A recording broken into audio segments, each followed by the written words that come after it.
Assalamualaikum warahmatullahi wabarakatuh. Innal hamdalillah nahmaduhu wa nasta'inuhu wa nastaghfiruh wa na'udzu billahi min shururi anfusina wa min sayyiati a'malina. Man yahdihillahu fala mudilla lahu wa man yudlilhu fala hadiya lahu.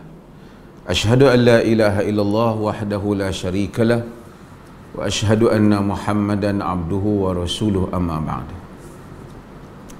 Sidang penonton yang dirahmati Allah, semoga kita semua berada di dalam keadaan kesejahteraan dan dilindungi oleh Allah Subhanahu wa taala daripada bala bencana dan keadaan yang mendukacitakan. Amin. Kebetulan kita bersiaran pada malam ini dalam keadaan kita berada di rumah kita, dan kebetulan malam ini ialah malam separuh pertengahan pada bulan Sya'ban yang dikenali ataupun yang kita sebut sebagai nisfu Sya'ban. Yang Nabi kata an-nisfu min Sya'ban, separuh daripada ataupun pertengahan daripada Sya'ban, separuh daripada Sya'ban.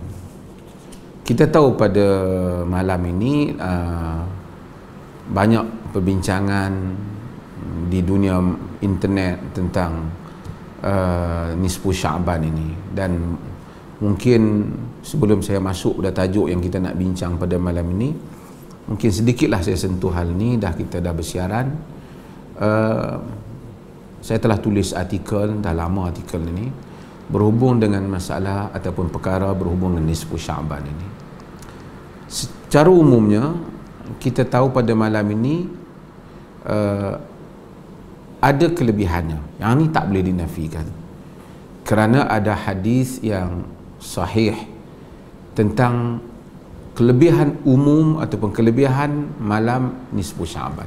Bulan Sya'ban itu sendiri ada kelebihan dia, kerana Nabi SAW memang banyak berpuasa pada bulan Sya'ban.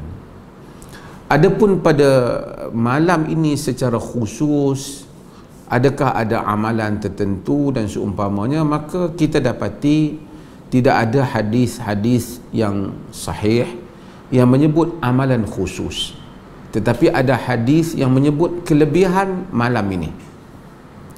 Maka saya telah sebutkan sejak lama bahawasanya ada hadis yang sahih berhubung dengan malam nisfu Sya'ban, iaitu hadis yang antaranya yang diriwayatkan oleh Al-Imam Ibn Hibban, diriwayatkan oleh Al-Bazzar, di mana Nabi SAW telah menyebut, innallaha la yattali'u fi lailatin nisfi min Sya'ban fayaghfiru li jami'i khalqihi illa li musyrikin aw musyahin.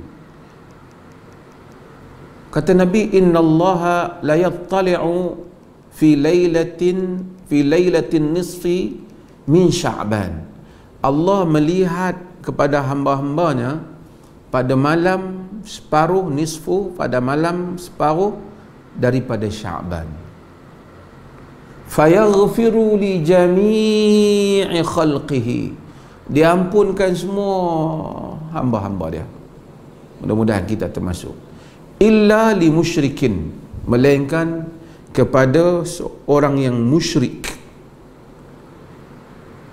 wa au musyahin, yakni orang yang bermusuh, yakni benci sama-sama Islam ni sampai tak ada tempat.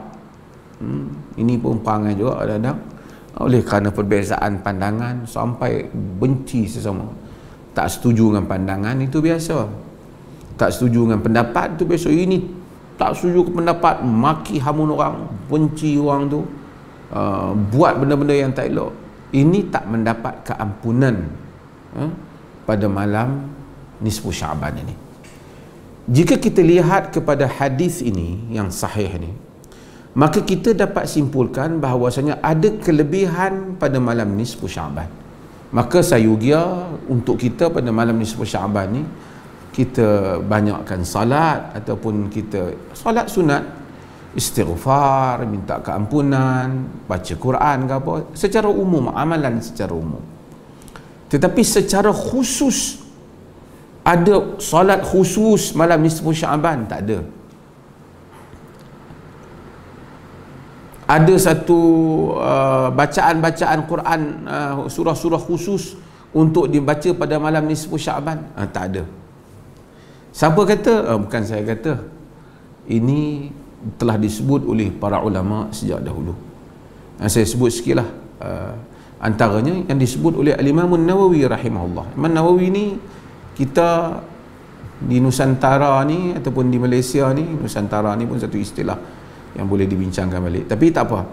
Kita di rantau Melayu Islam di Malaysia, Indonesia ni, sampai anak-anak pun ramai nama Nawawi, kerana besarnya pengaruh Al-Imam Nawawi rahimahullah, tokoh alim dalam mazhab Syafi'i. Kitabnya yang menjadi teras iaitu kitab dalam mazhab Syafi'i yang menjadi rujukan dalam hukum hakam fiqh, iaitulah kitab Al-Majmu' Syarh Muhadzab. Dalam Majmu' Syarh Muhadzab, yang ni boleh sesiapa yang menonton ni, dia boleh balik buat rujukan lah. Dalam jilid yang keempat, muka surat 56, cetakan Darul Fikir, cetakan lama, panjang, saya beli masa saya di Jordan ya. Kata Imam Nawawi, solat yang dikenali dengan solat ni, saya terjemah siap untuk memudahkan kita pada malam ni, penonton ni bukan semua. Solat yang dikenali dengan solat ar-raghaib, iaitu solat 12 rakaat ditunaikan antara maghrib dan isya pada Jumaat pertama bulan Rejab. Juga solat nisfu Syaban sebanyak 100 rakaat. Kedua-dua salat ini bid'ah lagi mungkar yang jelek. Yang ni bukan perkataan saya, ini perkataan Al-Imam Nawawi rahimahullah ta'ala. Jangan kamu terpengaruh disebabkan keduanya disebut dalam kitab Qutul Qulub. Qutul Qulub ialah kitab Abu Talib Al-Makki, kitab Qurani yang bercakap, kitab yang baik, tapi dia ada masalah di segi hadis. Dan Ihya Ulumuddin, ini Imam Nawawi yang sebut Ihya Ulumuddin. Nawawi meninggal pada tahun 1976. Dia kata kitab Ihya Ulumuddin ada hadis yang tak sahih mengenai ini. Ada orang dia komen, dia kata apalah Dr. Mazhar pergi kata kat kitab Ihya Ulumuddin, ini kitab yang diterima oleh semua ulama. Al-Imam Al-Ghazali di sudut imamah dia, di sudut keimaman dia di dalam bidang usul, cukuplah dengan kitab Al-Mustasfa yang menzahirkan kepribadian, keagungan pemikiran usul Imam Al-Ghazali. Juga sumbangan kitab Ihya Ulumuddin di dalam pentarbiyahan tidak dinafikan. Tetapi di sudut hadis-hadis, ulama-ulama hadis semuanya bersepakat ada hadis sahih, ada hadis dhaif, ada sangat dhaif, bahkan ada yang palsu. Sebab itu ada Zainuddin Al-Iraqi telah tahqiqkan Ihya Ulumuddin, Al-Imam Al-Hafiz Zainuddin Al-Iraqi yang merupakan guru kepada Al-Hafiz Ibn Hajar Al-Asqalani. Kata Al-Imam An-Nawawi rahimahullah, dia kata ini hadis ni palsu ni ada di dalam Qutul Qulub dan Ihya Ulumuddin. Jangan juga terpengaruh dengan hadis yang disebut dalam dua kitab berkenaan, kerana kesemuanya palsu. Jangan kamu terpengaruh dengan setengah imam yang keliru mengenai kedudukan hadis-hadis kedua solat berkenaan. Ini disebut oleh Al-Imam Nawawi dalam Al-Majmu' Syarh Muhadzab. Dan Al-Imam Syawkani menyebut di dalam Fawaid Al-Majmu'ah fi Al-Hadithi Mawdu'ah, telah diriwayatkan mengenai salat nisfu Syaban dari pelbagai riwayat. Kesemuanya yang ini disebut tentang salat. Tadi saya sebut hadis yang menyebut tentang Allah mengampunkan pada malam nisfu Syaban sahih. Tapi salat nisfu Syaban kata dia kesemuanya batil dan palsu. Batil dan palsu. Ini saya nak sentuh sikitlah pada mukaddimah ni. Bukan nak patahkan semangat kita nak ibadat. Malam ni kita ibadat. Tapi tak payahlah kita kata solat khas malam nisfu Syaban, dia tidak ada. Bahkan saya nak nukil sikitlah apa yang disebut oleh Dr. Yusuf Al-Qaradawi dalam buku dia, dah terjemah dalam berbagai bahasa, dalam bahasa Malaysia pun ada, tapi dalam teks ni saya ambil daripada teks asal yang Arab, iaitu dalam Fatawa Mu'asarah dia sebut tentang nisfu Sya'ban ini. Saya quote, tapi saya nak skip sebahagian perkataan dia yang agak keras, tapi saya nak sebut untuk makluman para penonton. Kata dia, tidak pernah diriwayatkan daripada Nabi SAW dan para sahabat bahawa mereka berhimpun di masjid untuk menghidupkan malam nisfu Sya'ban. Ini Dr. Yusuf Al-Qaradawi yang sebut. Membaca doa tertentu dan solat tertentu seperti yang kita lihat pada sebahagian negeri orang Islam. Bahkan di sebahagian negeri orang ramai berhimpun pada malam tersebut selepas maghrib di masjid. Mereka membaca surah Yasin dan solat 12 rakaat dengan niat panjang umur, dua rakaat dengan niat panjang umur, 2 rakaat yang lain pula dengan niat tidak bergantung kepada manusia. Kemudian mereka membaca doa yang tidak pernah dipetik dari golongan salaf, yakni golongan salafus salih, para sahabat tabi'in, atba'ut tabi'in. Ia satu doa yang panjang yang menyanggahi nas-nas Al-Quran dan Sunnah. Dia sebut, tapi dia tak sebutlah spesifik apa, dia kata ada negeri yang buat macam ni, serta bercanggahan dan bertentangan pula dengan isi kandungannya. Perhimpunan nisfu Sya'ban seperti yang kita lihat tu, perhimpunan seperti itu, yang nisfu Sya'ban yang kita lihat dan dengar berlaku di sebagian negeri orang Islam, kata dia adalah perkara yang diada-adakan, yakni tidak ada nas. Ini yang disebut oleh Dr. Yusuf Al-Qaradawi tentang amalan nisfu Sya'ban. Walau bagaimanapun, seperti mana yang saya sebut tadi, bahawasanya kita akui bahawasanya malam ini ada kelebihannya, terutama belah kita dalam keadaan kita semua ni, dalam perintah kawalan pergerakan ini, kita siang pun tenaga tak banyak habis, malam ni kita tumpukan pada ibadah. Lagipun sepatutnya seorang Muslim ini berusaha untuk tidak meninggalkan qiyamul lail, tak kira lah malam nisfu Sya'ban ataupun selain daripadanya, tapi qiyamul lail ada kekuatan kita dalam menghadapi apa cabaran. Allah suka orang yang bangun bermohon keampunan di 1/3 malam yang akhir, dan juga memohon keampunan, apatah lagi pada malam yang ada kelebihan macam nisfu Sya'ban ini, kita memohon keampunan daripada Allah dan memohon dia memberikan petunjuk pada kita. Tak apa, itu saya sentuh sedikit lah kerana kebetulan kita malam nisfu Sya'ban. Saya ingin masuk kepada tajuk yang ingin kita bincangkan pada malam ini. Oleh kerana kita dalam musim COVID-19 ini, Allah uji kita dapati ada di kalangan kita yang terpaksa bertugas untuk membantu ataupun untuk menyelamatkan mereka yang terkena COVID. Kumpulan barisan hadapan, frontliners yang duduk di hospital, yang menghadapi pesakit, berurusan, bagi ubat, cek, test mereka. Mereka ni kerana wabak ni sangat bahaya, jadi mereka terpaksa memakai PPE ataupun personal protective equipment, yang mana bila mereka pakai, mereka tutup semua tubuh mereka dan mereka tak ada ruang. Kadang mereka pakai tu lama, sampai kadang-kadang 4-5 jam mereka pakai, dan waktu salat masuk. Jadi mereka telah hantar kepada saya untuk tanya bagaimana keadaan mereka ni. Nak ambil wudu tak boleh. Saya cuba confirmkan dengan yang berbahagia, Datuk Dr. Nur Hisham sebagai Ketua Pengarah Kesihatan kita, tentang macam mana kalau mereka ambil sapu air di atas balut pakaian mereka. Dia kata tak boleh sapu, kerana ia akan menyebabkan mereka basah, kemudian berurusan dan mari kesan-kesan yang lain. Artinya mereka tak boleh berwudu, mereka juga tak boleh tayamum. Jadi keadaan mereka ni macam mana? Mereka nak salat. Itu Masya Allah satu tanda yang baik perkembangan Islam kita pada zaman umat Islam di Malaysia ini, di mana orang Islam ada kesedaran masalah salat. Ramai orang walau macam mana pun kita tengok salat. Kadang-kadang saya ingat kita kena berfikiran positif.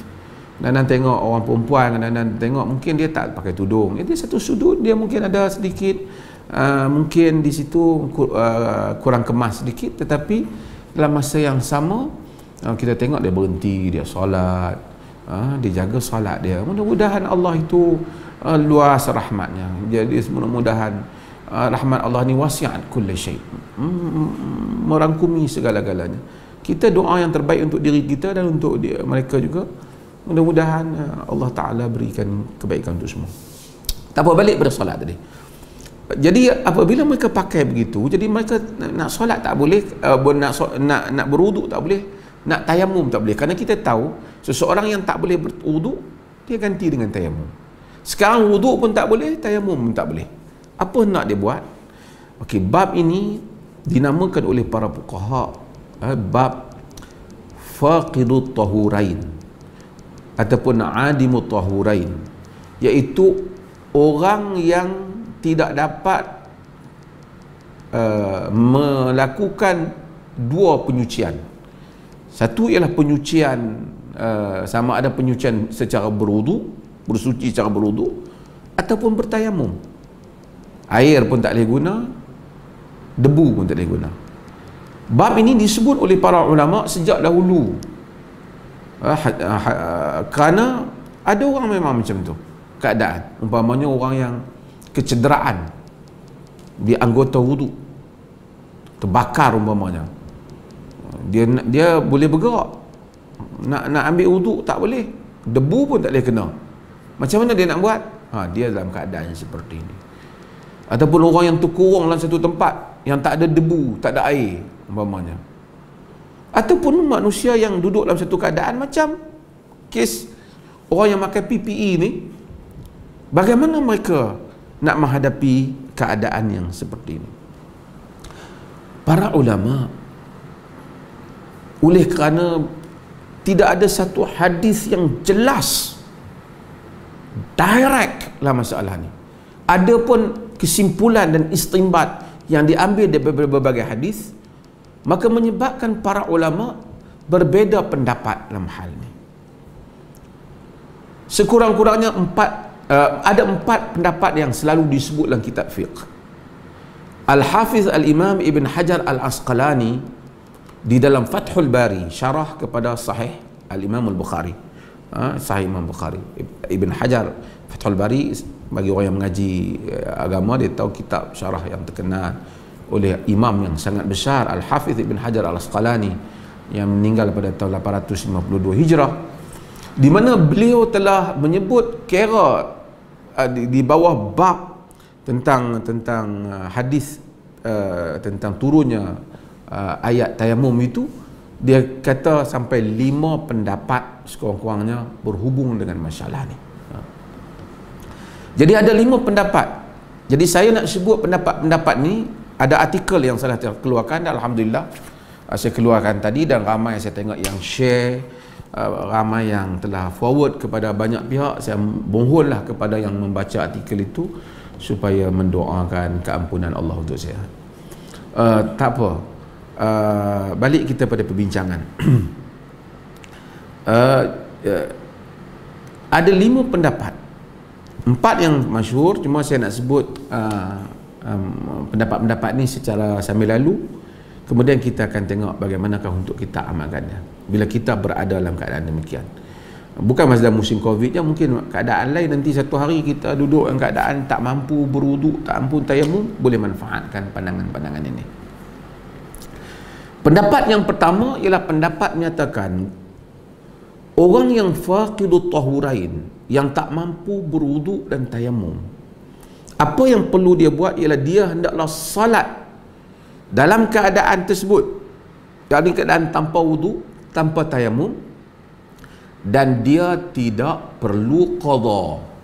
Yakni dia salat, katakanlah dia salat zuhur ataupun salat subuh ke tanpa wuduk, tanpa tayamum kerana tak mampu, kemudian habis dah waktu subuh, katakanlah besok dia dapat balik air ke, ataupun dia boleh guna air balik ke, boleh tayamum balik ke, dia tidak perlu qada.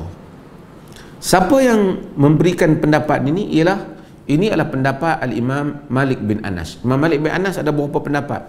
Sebelum saya nak pergi, saya nak bagi maklumkan pada tuan-tuan, para pendengar, imam-imam ni dinukilkan pada mereka kadang-kadang dalam satu bab tu banyak pendapat mereka.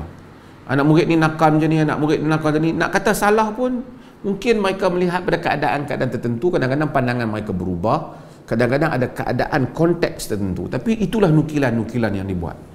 Nukilan ini dikatakan inilah pendapat Imam Malik bin Anas, iaitu Imam Malik bin Anas ialah imam dalam mazhab Malik, dan dia juga merupakan guru Al-Imam Syafi'i yang meninggal pada tahun 179 Hijrah. Dan inilah pendapat juga ialah pendapat Al-Imam Ahmad bin Hanbal. Ahmad bin Hanbal pun ada dua pendapat dalam masalah ni.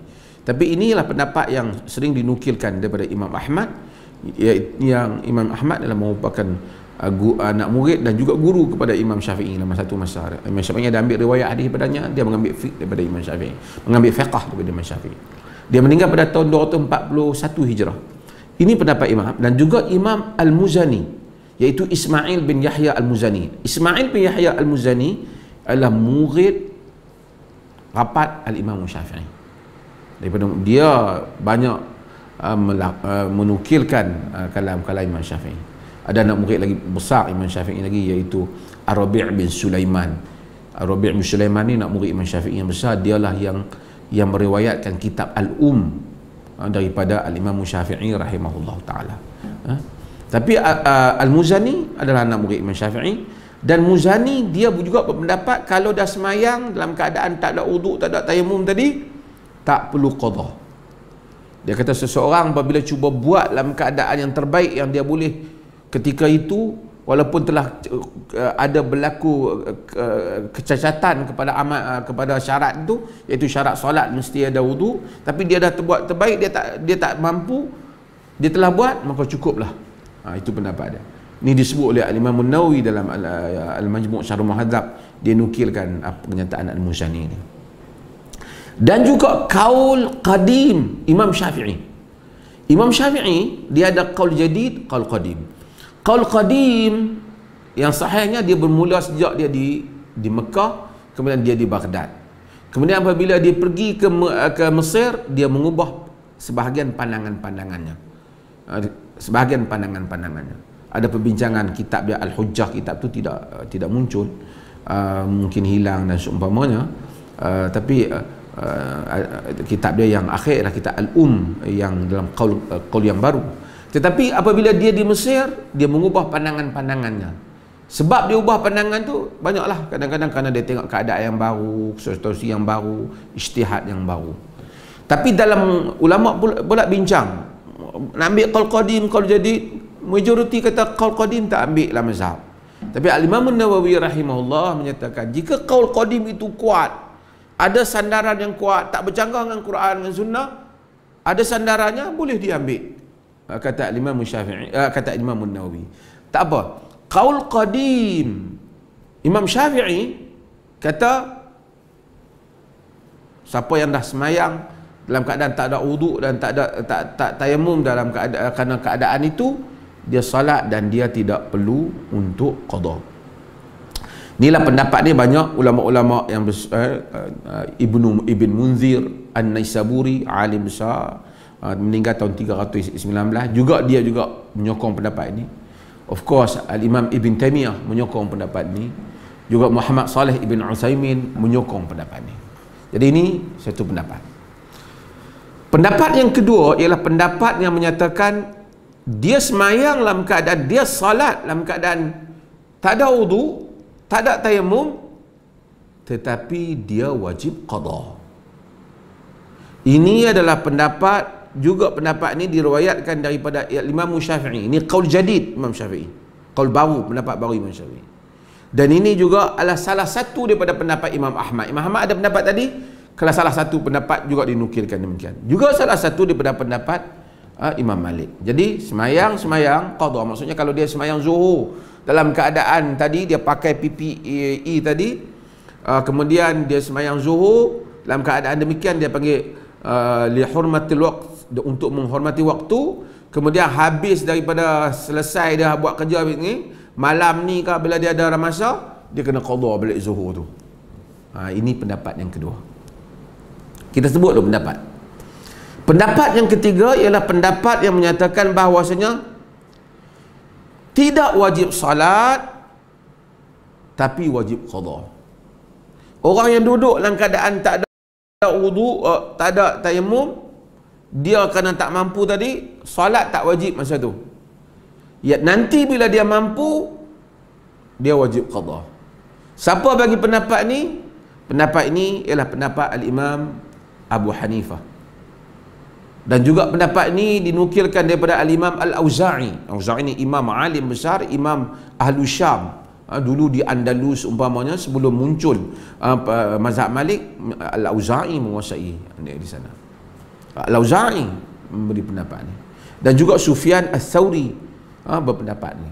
Alasan mereka kerana dia pakai keumuman hadis. Dia sandar pendapat. Semua imam sandar pendapat. Dia lihat dari angle ni, kau ni lihat dari angle ni, iaitu la salata la yaqbalullahu salatan bighairi tuhur. Allah Taala tak terima semayang tanpa ada penyucian. Jadi dia kata tak terima kalau semayang pun. Sebab tu tunggu. Ini pendapat apa? Yang ketiga. Pendapat yang keempat, ni pendapat ni agak lain sikitlah. Dia kata tak perlu solat dan tak perlu qada. Ni juga salah satu pendapat dari Imam Malik. Dan pendapat ni disokong oleh ahli-ahli mazhab Az-Zahiri. Mazhab Zahiri. Zahiri ni lah mazhab literalis, yang dia salah satu mazhab Islam. Daud Az-Zahiri, juga Ibn Hazmin Az-Zahiri. Ini pendapat, artinya kalau ada orang bagi pendapat macam tu lah, orang dalam keadaan tu tak wajib semayang kan, tak wajib qada, kita taklah kata pendapat tu sesat, murtad, tak boleh kata. Itu ada pendapat tu. Walaupun pendapat tu agak syaz, agak lemah, tapi ada yang bagi pendapat macam tu. Pendapat yang kelima, saya tak jumpa sendiri cek, tapi Ibn Hajar sebut. Dia kata Nawawi sebut pendapat ni, bukan Nawawi sebut setuju, sebut pendapat ni, senaraikan pendapat tu, iaitu dia tak digalakkan salat tapi wajib qada. Maksud kalau semayang bagus, tapi kalau tak semayang dapat pahala, tapi tak wajib, tapi qada wajib. Dia kata An-Nawawi sebut dalam Al-Majmu'. Saya cek tengok, mungkin saya terlepas ke apa, cek saya tak nampak kat mana Nawawi sebut hal itu. Saya baca tengok, mungkin saya terlepas, tapi Ibn Hajar kata Nawawi sebut, tapi saya tidak nampak. Tapi tak apalah, saya senaraikan kerana dia kata. Ada lagi pendapat disebut sebahagian sampai 6 dapat, tapi saya sebut yang okey, saya sebut yang senarai yang 5 ni. Daripada 5 ni, pendapat yang menjadi popular dan amalan di kalangan Islam 2. Satu ialah pendapat solat dalam keadaan tanpa wuduk dan tayamum dan tak perlu qada. Satu lagi, solat dalam keadaan tak wuduk dan tayamum wajib qada. Jadi 2 ni merupakan pendapat yang diamalkan banyak di kalangan orang Islam. Saya dengan kadar semakkan, bacaan, melihat qaul-qaul ulama, mendapati saya bersetuju, ini tarjih para ulama, bahawasanya pendapat yang pertama itu yang paling kuat, iaitu di mana satu orang apabila tak mampu berwudu, tak mampu tayamum, dia solat dalam keadaan demikian, dia tak wajib qada. Antara alasan yang dipakai dalam masalah ini ialah hadis yang menceritakan, yang diriwayatkan oleh Imam Al-Bukhari dan Muslim, yang menceritakan bagaimana Nabi SAW telah perintahkan sahabat. Aisyah dia hilang rantai dah, cari rantai Aisyah. Akhirnya sampai mereka telah solat, masa tu tak turun lagi ayat tayamum, tak ada wuduk, mereka solat tanpa wuduk.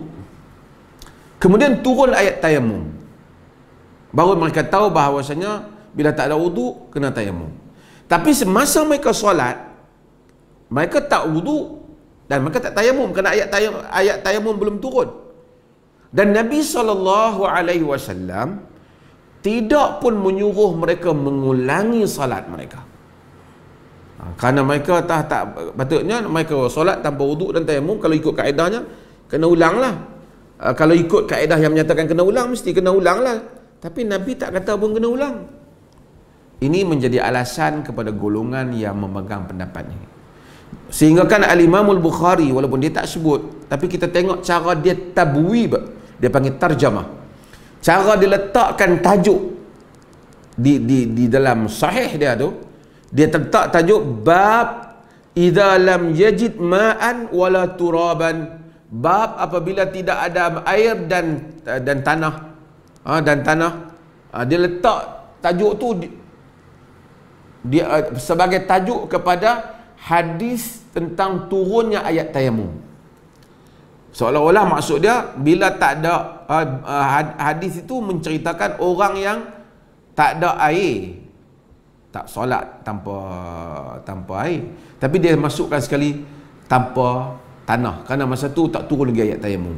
Seolah isyarat macam dia menyokong pendapat ni. Okey. Kenapa saya rasa pendapat ni kuat dan ramai ulama-ulama lah yang saya tengok mereka, saya menyokong pendapat mereka lah, kerana mereka lah jago dalam hal ni, iaitu kerana sifat Islam itu yang mana Allah mau memudahkan kita. Yuridullahu bikumul yusra wala yuridu bikumul usra. Allah mau kepada kamu mudah dan Allah tak mau kepada kamu payah. Kalau satu orang pekerja petugas yang kita yang pakai PPE ni, kalau dia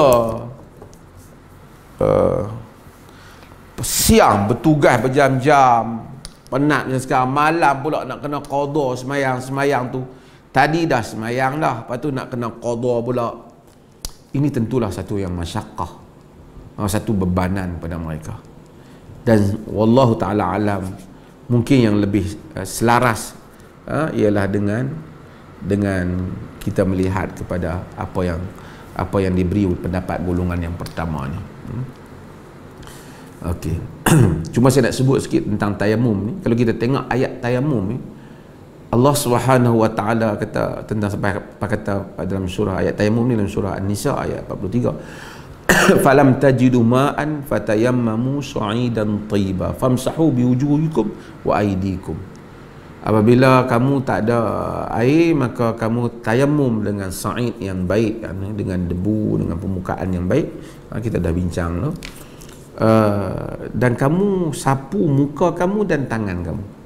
Dalam wuduk tu dia kata ilal marafiq, tangan sampai ke siku. Dalam tayamum dia tak kata sampai ke siku, tangan saja. Sebab itu maka dalam keadaan susah kadang-kadang sekarang ni, kalau siapa yang boleh bertayamum apa, dia tak payah beban kan.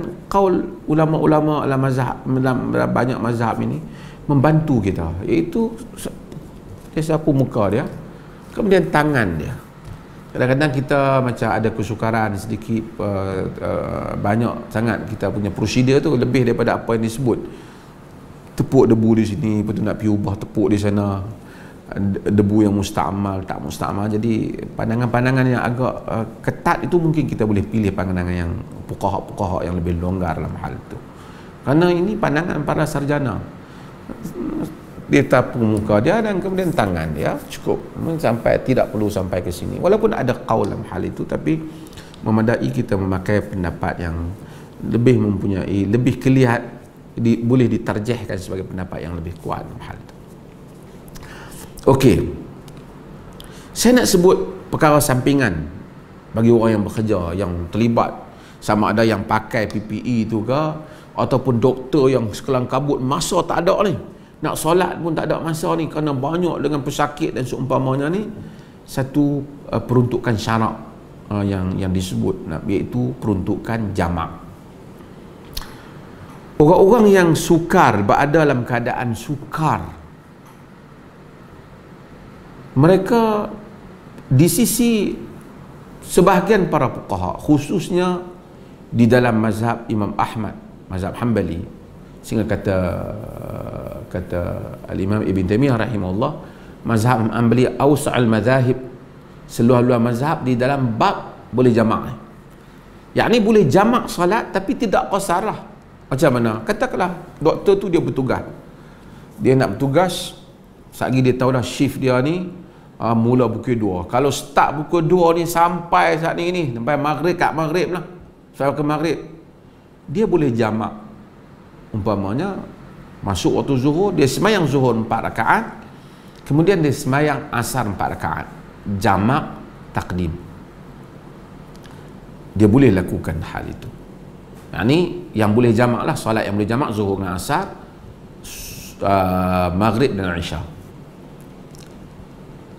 Demikian juga dia boleh buat mendahulu pada waktu maghrib, jamak takdim, mendahulukan pada waktu mengambil solat yang kedua masuk pada waktu yang pertama.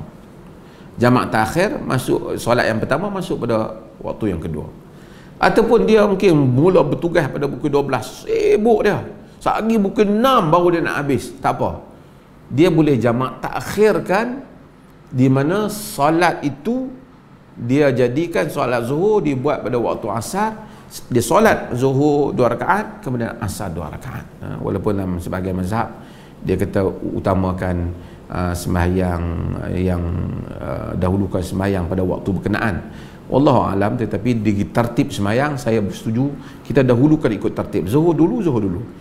Ya, zuhur 4 rakaat, asar 4 rakaat. Walaupun pada waktu asar, mulakan zuhur dulu. Jadi kita salat jamak, tapi kita tak qasar kerana kita bukan musafir. Ini tu utama. Termasuk juga kadang-kadang masuk waktu start bertugas tu pukul 6, sampai nanti ni pukul 11 baru nak berhenti, boleh jamak takhirkan. Mungkin ni bukan 6 petang, pukul 11 malam baru nak berhenti, boleh jamak takhirkan. Ini di atas qaul yang disebut oleh para fuqaha. Alasan dalam hadis ini apa dia? Alasan ialah hadis Ibnu Abbas dalam Sahih Muslim, diriwayatkan juga oleh Tirmizi, diriwayatkan juga oleh Abu Daud, di mana Ibnu Abbas menyatakan, "Shalla Rasulullah sallallahu alaihi wasallam az-zuhra wal 'asra jami'an bil Madinah fi ghairi khaufin wala safar." Nabi setelah semayang zuhur dengan asar jamak di Madinah tanpa ada sebab ketakutan dan tidak juga sebab musafir. Abu Zubair yang mendengar hadis ni daripada Sa'id bin Jubair, tabi'i, dia tanya Sa'id, "Limadha fa'al dhalik?" Pasal apa Rasulullah buat macam tu? Kata Sa'id bin Jubair, dia kata, "Sa'altu Ibn Abbas kama sa'altani." Aku telah tanya Ibnu Abbas macam mana kau tanya aku. Dia pun dah terfikir lah dulu masa dia dengar hadis daripada Ibnu Abbas, sahabat Nabi. Dia tanya, bila dia riwayat pun anak murid dia pun tanya dia. Kata Ibnu Abbas, sebab arada alla yuhrija ahadan min ummati, kerana Nabi tak mau seseorang pun dari kalangan umatnya terbeban. Itu sebabnya. Hadis ni diriwayatkan oleh Imam Muslim, diriwayatkan oleh imam-imam yang lain, Tirmizi, Abu Daud dan seumpamanya. Dalam Muslim ada lafaz yang lain, dia kata jama'a Rasulullah sallallahu alaihi wasallam baina az-zuhra wal 'asra wal maghrib wal 'isya bil Madinah fi ghairi khaufin wala matar. Nabi jamak zuhur dengan asar, maghrib dengan isya di Madinah tanpa disebabkan kerana ketakutan, tidak juga kerana hujan. Kalau hujan memang ada bab jamak. Jadi tanya tadi sebab apa? Sebab tak mau menyusahkan. Ulama-ulama hadis bincang ini.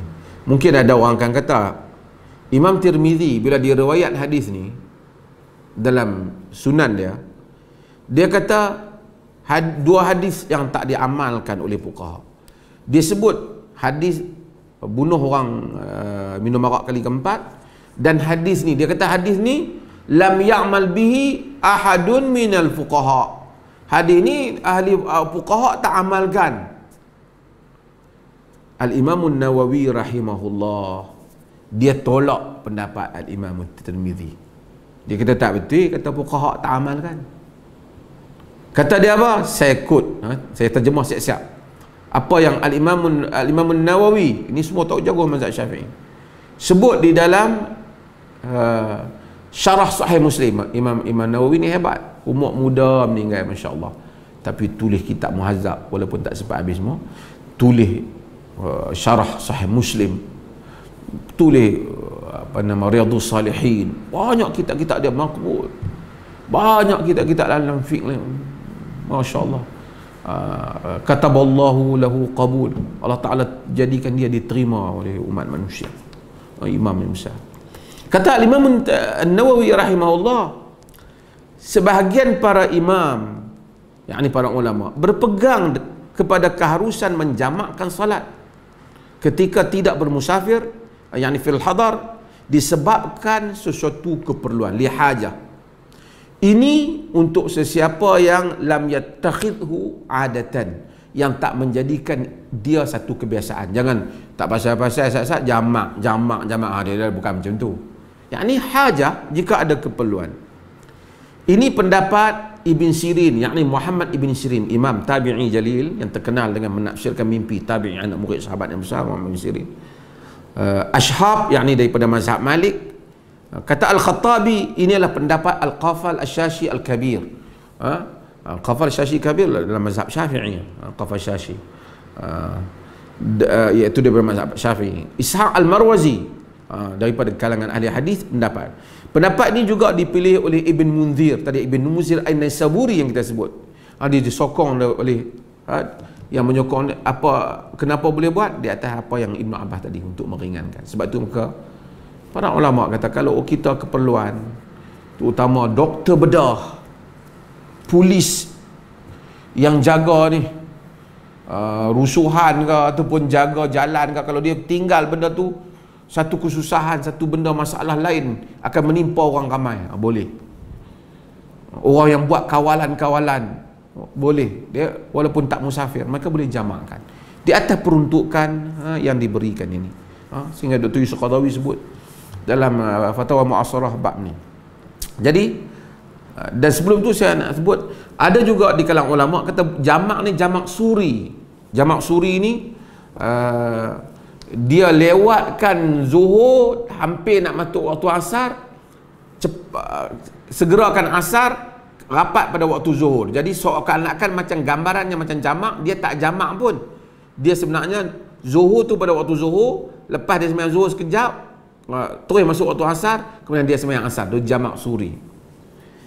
Ini tak ada riwayat Nabi buat benda tu. Cumanya Abu Sya'tha yang dia sebut, dia kata Nabi buat, dia kata azunnu, aku sangka Nabi buat benda. Tapi dari segi riwayat tak ada. Bahkan kalau kita lihat seperti mana kata Imam Nawawi dan seumpamanya, ini lebih memberikan masyaqqah. Jadi lagi susah nak kena tunggu pada waktu. Kalau tambah orang yang bertugas nak pergi tunggu pada katalah 4:25, nak tunggu semayang waktu tu, lepas tu ini lebih masyaqqah, kena ini tidak memenuhi maksud jamak, yang mana kata Ibnu Abbas, arada alla yuhrija ahadan min ummati, kerana tak mau bebankan umat, itu lebih membebankan. Sebab itu maka seperti mana kata Al-Azami dan As-Sahihul Kamil, ini tidak diriwayatkan daripada Nabi sallallahu alaihi wasallam. Ini sangkaan Abu Sya'tha, tapi tak apalah, ada dalam riwayat sangkaan itu, tapi tidak ada hal itu diriwayatkan secara terus daripada Nabi sallallahu alaihi wasallam. Jadi bagi orang yang doktor, nurse, semua kesusahan dalam keadaan ini, mereka boleh solat dalam keadaan mereka tak perlu qada.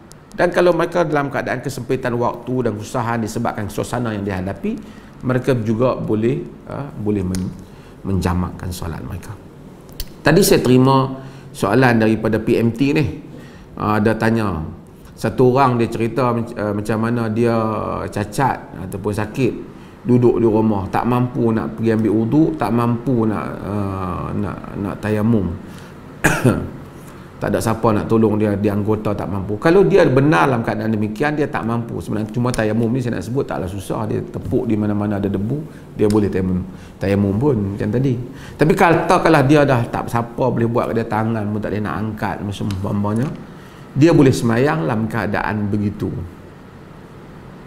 dalam keadaan begitu, dan kemudian dia tak perlu qada di atas qaul yang kita sebut tadi. Ini adalah kemudahan yang diberikan. Ada yang tanya juga, kalau sekiranya dia kena mandi wajib, bila kena mandi wajib tak mampu mandi wajib, boleh dia tayamum? Dia boleh tayamum, terutama orang yang sakit tak boleh kena air. Ada hadis yang kita baca dulu yang diriwayatkan oleh Abu Dawud, Nabi memberi kelonggaran. Inilah yang sebab sahabat yang pergi bagi tahu kepada kawan dia tu bahawasanya kawan yang cedera tu dia tak boleh, dia kena mandi juga sehingga dia mati, dia mandi dan dia mati dalam riwayat Abu Daud. Nabi kita qatalahumullah, mereka bunuh dia, Allah bunuh mereka. Maksudnya fatwa yang salah yang menyebabkan mati dia. Sebab itu maka bagi mereka yang tak mampu ni guna air, mereka boleh tayamum. Dan mereka seperti mana yang kita sebut, setelah dia tayamum dia solat, dia tidak perlu qada. Kalau tak ada dua-dua pun tak payah qada. Kalau ada satu tayamum lagilah tidak perlu qada. Mudah-mudahan Allah Subhanahu wa taala merahmati kita semua, dan saya akan keluarkan, insya-Allah kita akan bincangkan lagi nanti pada siri akan datang tentang semayang jenazah pula. Daripada musim Covid ni, macam mana nak semayang jenazah? Bolehkah semayang jenazah 2-3 orang, lepas tu orang lain pula main semayang, lepas tu tak boleh nak semayang di masjid, nak masuk lah tak boleh, semayang di hospital, lepas tu tak boleh semayang hospital, hantar terus main kubur, bolehkah semayang di kubur? Kemudian setelah dah tanam dah, bolehkah setelah semayang di atas kubur selepas tanam? Dan banyak lagi perbincangan yang akan kita bincangkan. Dan insya-Allah dalam ruang ni, di samping ujian Allah, ada hikmahnya. Allah telah mengajar kita, telah mempelajari banyak hukum ahkam syarak. Yang dahulu barangkali kalau kita sebut, orang akan tuduh ni pahaman apa ni. Tapi alhamdulillah hari ni dalam keadaan ni ramai orang belajar. Masa awal perlih kata tak payah sembahyang Jumaat kerana keadaan ni macam-macam, depa kata ni pahaman sesat mai dah perlih apa tak pasal-pasal kan. Hari ni orang tahu bab ni ada. Bila kita kata bahawasanya sembahyang kita panggil sallu fi buyutikum, mana pi ubah azan pula dah. Sekarang ni ramai orang terima. Rupanya ada dalam hadis Nabi sallallahu alaihi wasallam. Nabi dah ajak kita banyak benda. Sebab itu kita ada keluasan dalam hal ni, kita teliti dan kita dengar pandangan yang berbagai-bagai. Dan kita, kalau kita tak tahu, kita apa, kita dengar dulu, kita kaji dulu, jangan kita buat kesimpulan aku tak pernah dengar pun. Kita bukan hafiz, hanya hafiz sajalah yang boleh buat macam tu. Hafiz hadis ni, kalau dia kata dia tak pernah dengar hadis tu, ulama hadis susah hati. Kalau pasal, tapi kita ni apa sangat yang kita baca, kalau kita tak pernah dengar belum tentu salah. Jadi kita semak, kita tengok. Mudah-mudahan Allah bebaskan diri kita daripada kejahilan, dan suruh Allah jadikan kita sentiasa mengikut sesuatu dengan fakta dan alasannya. Manusia ni macam-macam. Kadang-kadang benda yang dia setuju, dia ikut kita. Walaupun kita bagi dalil, dia tahu kuat dalil tu. Bila benda yang dia tak setuju, walaupun kita tengok dalil kita kuat, dia tak mau ikut, pasal tak kena dengan angin dia. Sebab itu kita dalam memberi pandangan, kita berpegang kepada keredaan Allah Azza wa Jal, bukan keredaan orang yang mendengar pandangan-pandangan kita. Mudah-mudahan Allah Subhanahu wa taala merahmati kita semua. Sekian, wassalamualaikum warahmatullahi wabarakatuh.